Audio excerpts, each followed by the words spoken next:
Hi guys, Mama Beach here. I wanted to put together a little tips and tricks video for you guys.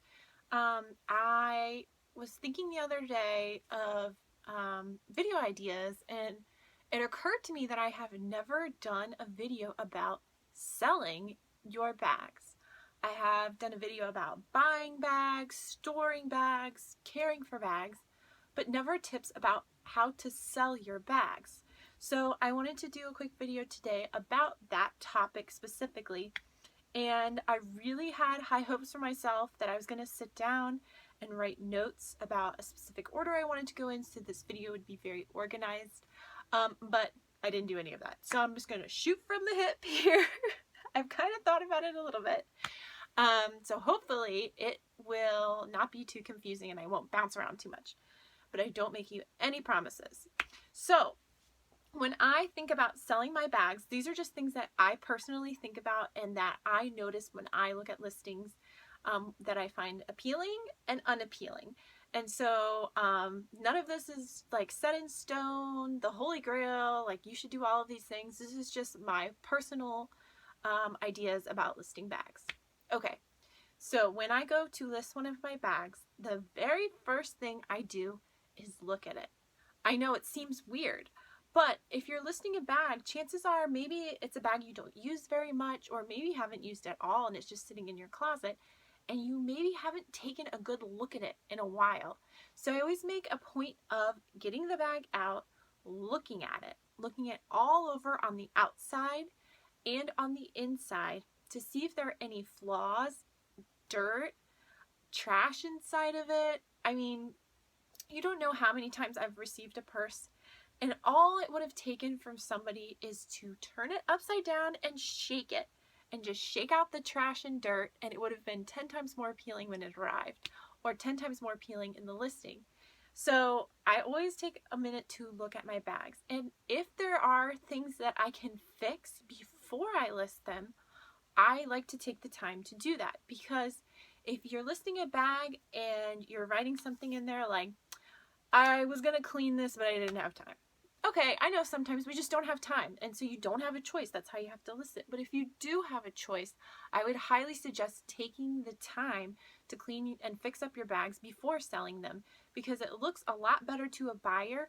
Like, it looks like you care for your bags more, and it's more appealing to a buyer if they're getting a bag that you have already cleaned and fixed up. So if you have the time, I suggest taking the time to do it. So for example, this new strawberry flow that I just got a week or two ago, if I were going to list this bag, I would immediately say to myself, wow, this bag has a lot of corner wear and I see a lot of dirt on the corners. I'm going to take an afternoon with some apple cleaner and clean up the corners, and then it looks a little dry, so I'm going to condition it so that when I take pictures of it, it looks really nice. And I would probably shake out the inside, maybe wipe it down with a baby wipe. Even if I'm not going to do like a major clean, at least clean it up enough so that it looks appealing to a buyer. The other thing that I do when I look over my bags before I list them is make sure I have all the parts and pieces that go with the bag. For example, the handles.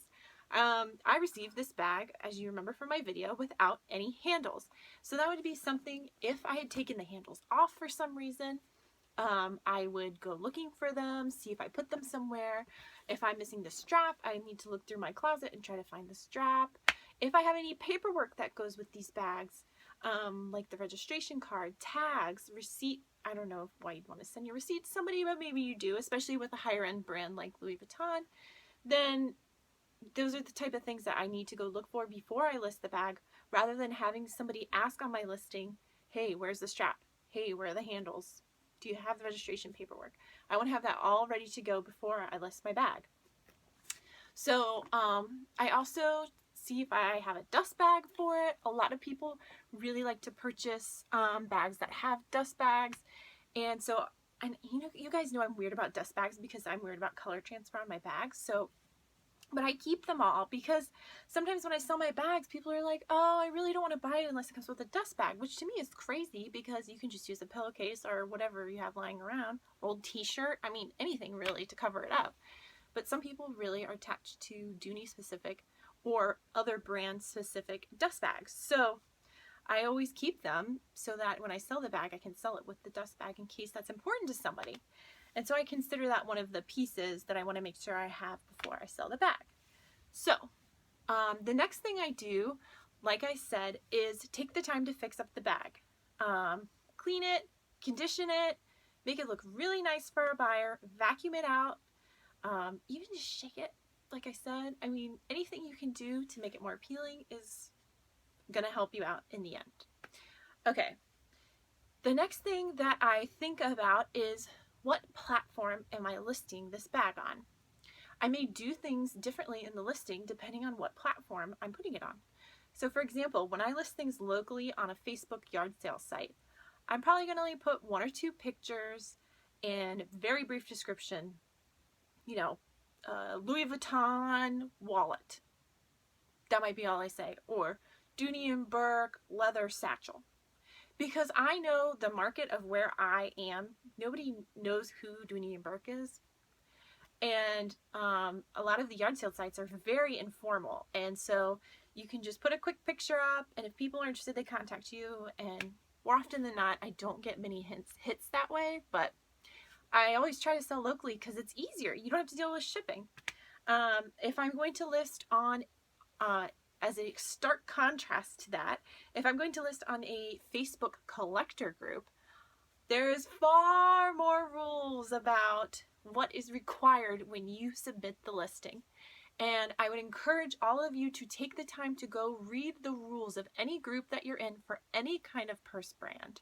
Because a lot of the time, there are very specific rules about what you need. Certain pictures you need, whether or not you need the measurements, if you need to state whether shipping's included, if it's smoke-free, pet-free, like these are all things that certain sites, they want you to have different details in there. So you really need to familiarize yourself, because the last thing you want to do is spend a lot of time and effort putting together a listing just to have it deleted by the admin of the group.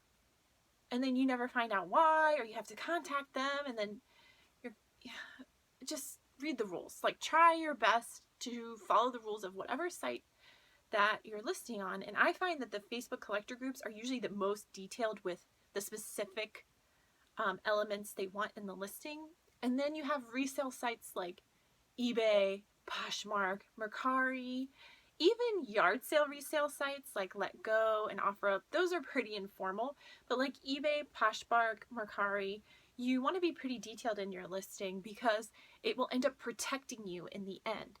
So even when I always write every single detail in my listings, because the last thing I want to have happen is that somebody gets a bag and I wasn't super detailed, and either A, they aren't happy because they don't feel like I was forthcoming with certain information about the bag, which would make me feel bad, or B, they take advantage of me because I wasn't super detailed in the listing and say it has an issue that I didn't cover or something like that, and they end up getting a partial refund, or I have to take the bag back, or there's just a host of issues that can happen when you buy and sell bags. So I always am very specific. And even when I do deals on Facebook and I do just an invoice through PayPal, I write on the invoice the issues it has, that I've disclosed them to the buyer, that we've discussed it via blah blah blah conversation on Facebook Messenger.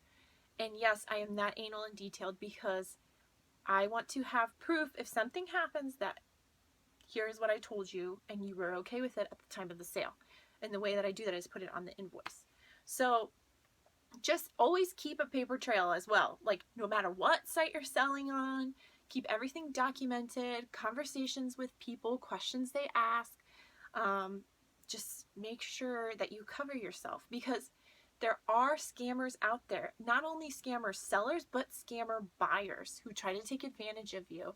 So just protect yourself every way that you can and be super detailed and write everything down and keep a record of it.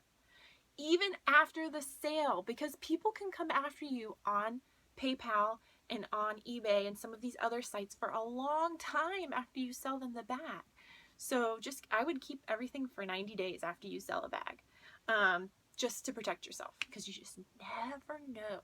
Okay, and last, but certainly not least, the pictures. The pictures make the listing. Yes, you want to have all the right information.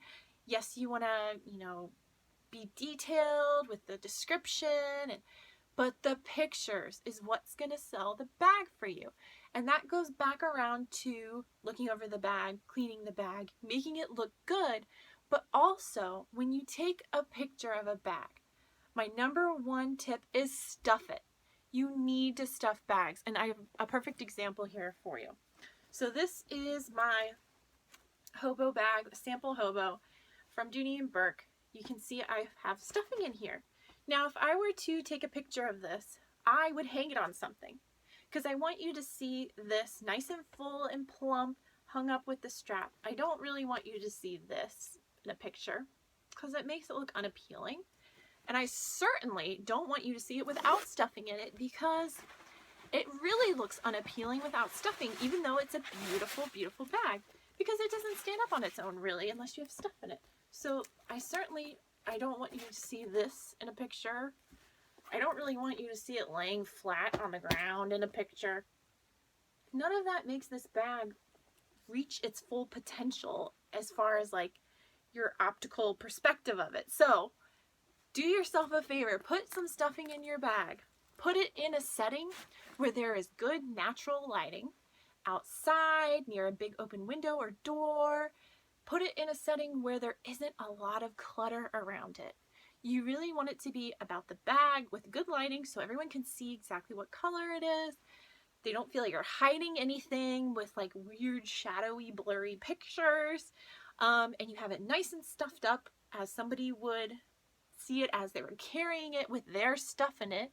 Nobody carries a bag empty and flat. Everyone wants to see what it's actually going to look like when you carry it and put your stuff in it. And just take the time to take good pictures. I know it's hard. A lot of us work out there and we're not at home during the day when there's good daylight out.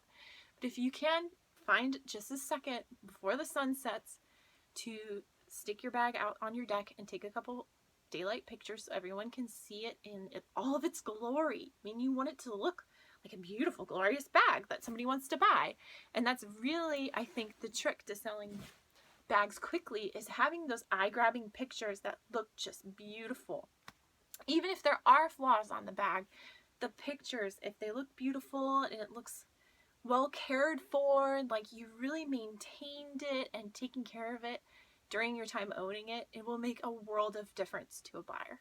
So those are my quick and dirty listing tips, and I hope this helps you guys stop and think about your bags before you list them.